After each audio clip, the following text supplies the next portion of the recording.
Our dad abandoned us for his affair family and didn't even attend my sister's funeral. Now he's sick and finds out he's disowned. He begs me to care for his affair kids when he's gone. Am I the a-hole for refusing to take care of my deadbeat father's affair family after he's gone? My deadbeat father walked out on me, my mom, and my sister when I, 21 male, was 5 years old. He had an affair with another woman and decided he wanted to be with her. He had nothing to do with us, didn't even come to my sister's funeral 2 years later and never visited her in the hospital. He never paid for anything. He fought child support like crazy. When it became clear he wasn't going to help at all or pay anything, his parents, who initially wanted my mom to stay open to taking him back, stepped up and provided for us when we needed it. They also decided that I would be the one to inherit their estate when they passed. They set this up when I was 10 years old, ensuring my father wouldn't get anything, and neither would the children he had with his affair partner. I've always known about my father's other kids, but I have never considered them siblings. My sister, who passed away when we were young, will forever be my only real sibling. I grew up having zero contact with my father or his affair family. Last year, my father reached out because he was diagnosed with cancer and wanted to reconcile. I refused to respond, but he went to my grandparents.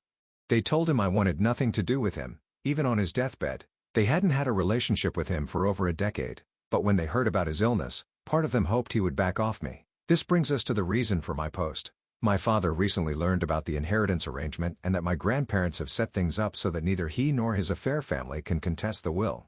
He now knows he and his other kids will get nothing from the estate even if he were still alive. He began reaching out to me, begging me to make sure his affair family is okay after he dies. He admitted he and his affair partner made bad choices in the past, but said he wants to ensure the kids were taken care of.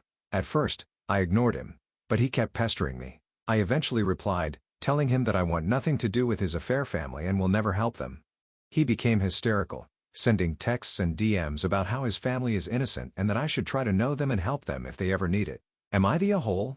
Now for the top comments. I'll provide them the same care you gave to your firstborn daughter as she died in hospital. The same involvement you had with her funeral will be shared back to your new family for me. Send, block, and forget he ever existed at all. Not the a-hole. Funny how his family are innocent, yet he walked out in 3 innocent people. And when his daughter, a child, was dying, he didn't give a crap. He also didn't pay child support for his innocent children because it was his duty as a father. Now he's trying to fight for his affair children to be provided for? His hypocrisy is off the charts. He made his choices, and now he expects you to clean up his mess? It's wild how he can suddenly care about family when it benefits him. Total not the a-hole. Not the a-hole. Just think, if he didn't get sick, you still wouldn't have heard from him. You are only good enough to talk to because he wants something. Tell him you will show him the same love and care on his deathbed that he showed your poor sister. Block him and anyone else who tries to hassle you. Oh, I'm sure I would have heard from him after my grandparents died, but they are both still healthy and doing good. So it would have taken forever for him to reach out if he hadn't gotten sick. 100%, you would have heard from him then. Selfish people like him only care about what benefits themselves. I'm glad you have grandparents that are there for you. Not the a-hole who spent your whole life ignoring you and now expects you to clean up his mistakes. You owe him nothing, and it's not your responsibility to fix the consequences of his actions. The fact that he abandoned you and your sister speaks volumes. It's baffling he thinks that after all his time, you owe him or his family anything. Next story. Am I the a-hole for telling my sister-in-law and her husband that foster care is better than being taken in by family who don't want you? I, 27 male, spent most of my childhood in foster care, but I also had a slightly more unique experience of having family who, after I was removed from my parents, did take me in. However, they were family members who did not want me, and the year I lived with them was one of the worst of my life, by far worse than the 11 years I spent in foster care. Grudges held against one of my parents meant there was no love, affection, or kindness for me. I'm still not sure why they took me in, but it only lasted a year. Then they told the caseworker they couldn't keep doing it, and I fully entered the system. I never got adopted and had some really crappy foster families, but all of that was still better than the year I lived with those relatives. If I had to explain why, I'd say it's largely due to how damaging it can be for biological relatives to show so much resentment and disdain for you. Growing up, I used to hear all the time how families should stand by each other and how family love was a sure thing. So being a kid and not being loved by family can make you feel so much more unlovable. I know I used to wonder what was wrong with me. Even though young me was told about the issues between my relatives and my parents, it didn't stop me from blaming myself. That year of my life took over a decade to heal from, and therapy after I left the system was the biggest asset in helping me recover. I explained all this because I need to provide context for why I said what I did. My wife's sister and her husband were approached to take in the husband's two very young half-siblings. He has never met them and has no interest in a relationship. There is no other biological family to ask, just him. His interest in or care for them is zero, but they worried about looking bad by saying no when the kid's other option is foster care. He knows the kids are innocent of the issues he had with his biological mother. They wondered if they should take them in anyway and knew I had some experience. I told them that foster care is far better than being taken in by a family who don't want you.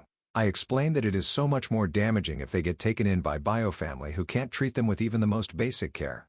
How it can be extra harmful?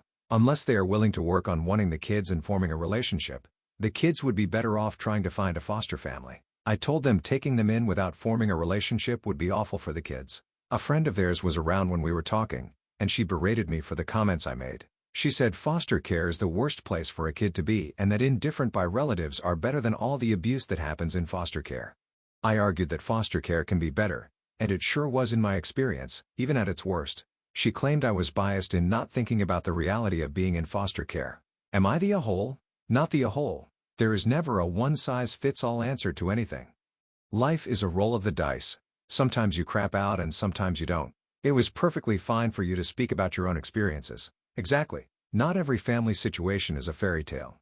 Sometimes foster care can genuinely be a better option, and it's brave to share that perspective. Not the a-hole. But what's wrong with her? Is she ever being adopted? She lived in foster care before? Cut out the fantasy land about loving biofamily. Real life is worst when being with family that didn't want you. OP. Don't argue with Karen. Don't lower yourself to their level. My grandmother and her brother were forever affected by their parents' divorce. It was during the Depression, and they were shuffled around to different relatives who already had large families. My grandmother said years later that she never let them see how hungry she was or how it bothered her that they so openly resented her and her brother as being burdens. Not the a-hole.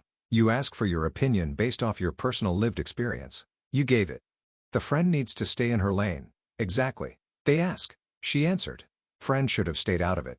Next story. Am I the a-hole for grounding my daughter and canceling her senior trip after I found out she was cheating on her boyfriend? I have two daughters, Lizzie, 17 female, and Mackenzie, 14 female. Their dad and I divorced a few years ago after I discovered he was having an affair. I have the kids most of the time, and their dad has them every weekend and during the summers. Lizzie has been dating Jacob, 18 male, for over a year now. Jacob is constantly at our house. He's a sweet, good young man, and I believe he'll be the valedictorian of third class. However, a few weeks ago, I overheard Lizzie on the phone with a guy, clearly flirting. At first, I thought it was Jacob, but then I heard her say Brandon. I realized she was talking to someone else. Then a week later, she mentioned to me that she was heading out to hang with a friend. And when I looked out the window, I saw her get into a car and greet a guy with a kiss. It wasn't Jacob. Even after that, Jacob continued to come over, hanging out with Lizzie. He and Lizzie still acted like a couple, holding hands, laughing, and spending time together, just like they always had. I felt disgusted knowing my daughter was being a two-timer. After Jacob left that day, I confronted my daughter. I asked her point blank, "Are you cheating on your boyfriend with another guy?" She said it was none of my business and that her personal life was hers only. I told her she was wrong and that I raised her better than to treat people like this. She told me she was bored with Jacob and that Brandon was more her type now. I told her that if she wasn't happy, she should just break up with Jacob. She said she didn't know if she wanted to be with Brandon or if she was just having fun flirting and teasing. I told her cheating was unacceptable and wrong, and as a consequence, I grounded her. I also told her she wasn't allowed to go on her senior trip with her friends. She obviously did not take that too well and has been at her dad's place for the last couple of days. My ex-husband called me, saying I was being unreasonable but not letting her go on the trip and that her relationship with Jacob was just a high school thing. He then told me I needed to put my bitterness aside and stop punishing his daughter. I told him I was teaching our daughter right from wrong and that actions have consequences. Is your daughter aware of the reason for the divorce? Yes. Not the a-hole. Your post sounds like Lizzie's a daddy's girl, and he's been greenlighting her behavior. He's definitely the fun parent. Dad gives them money and takes them on trips while I do the actual parenting. My youngest needed a physical exam for soccer tryouts, and he couldn't even be bothered to do that. Maybe it's time for Dad to take Lizzie most of the time, and you enjoy her presence during the weekend and summers. I'd hate for her to influence the youngest to behave in such unscrupulous ways. Good luck, Hopi.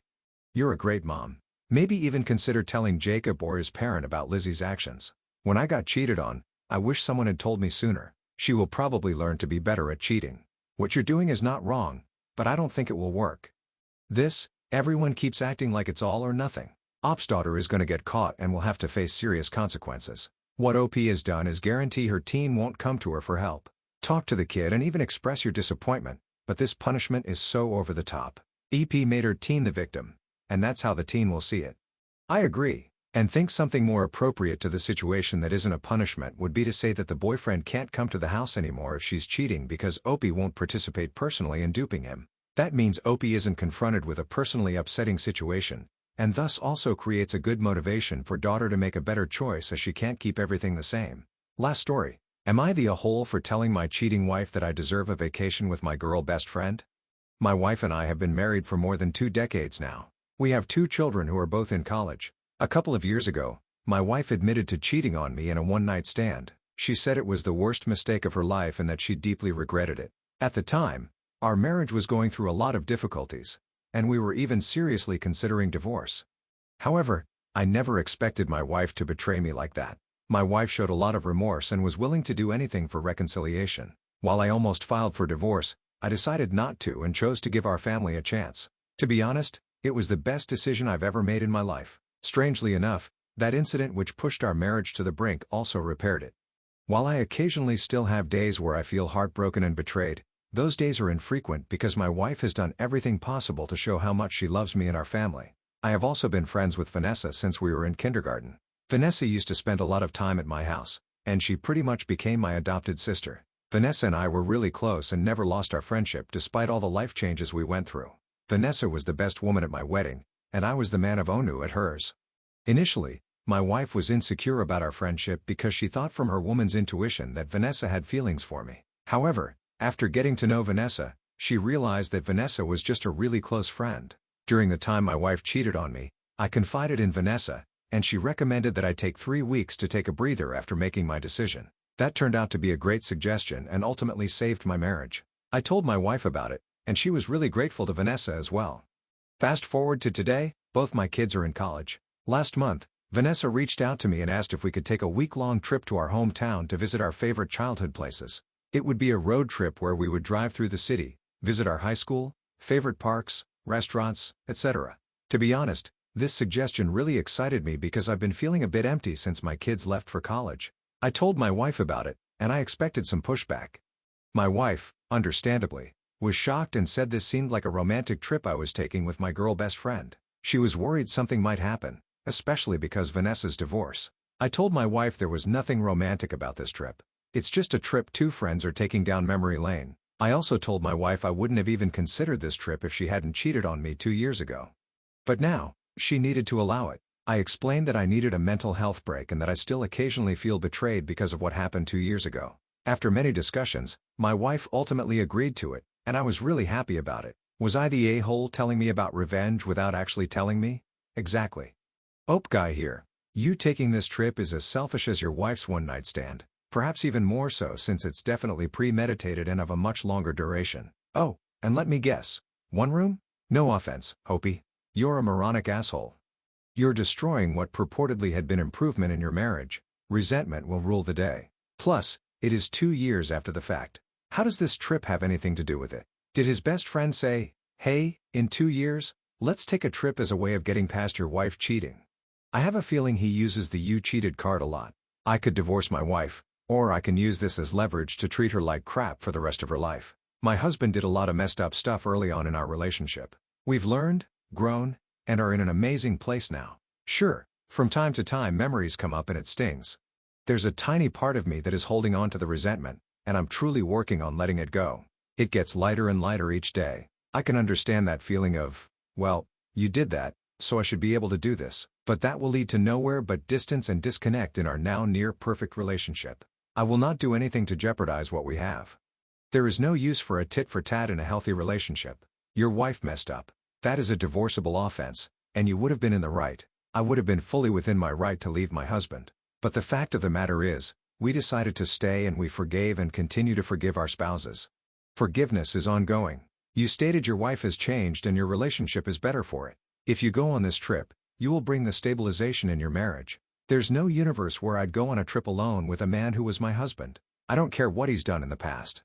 I wouldn't expect him to be okay with it. If you're having second thoughts or feel this marriage isn't for you or that you can't forgive her completely, that's okay. It will hurt her, but sometimes the pain is so deep that it just lingers. But don't expect to stay in a healthy marriage if you keep holding the past over her head for you to do things your wife is not comfortable with. It's a bit sus that your divorced female friend is asking you to go on a trip alone together to reminisce about old times. Something does not add up here. Does she not care about how this may impact your marriage? As a woman, that just feels very odd. My best friend is a married man. There's no world where I'd go on a trip with him without inviting her. That's weird.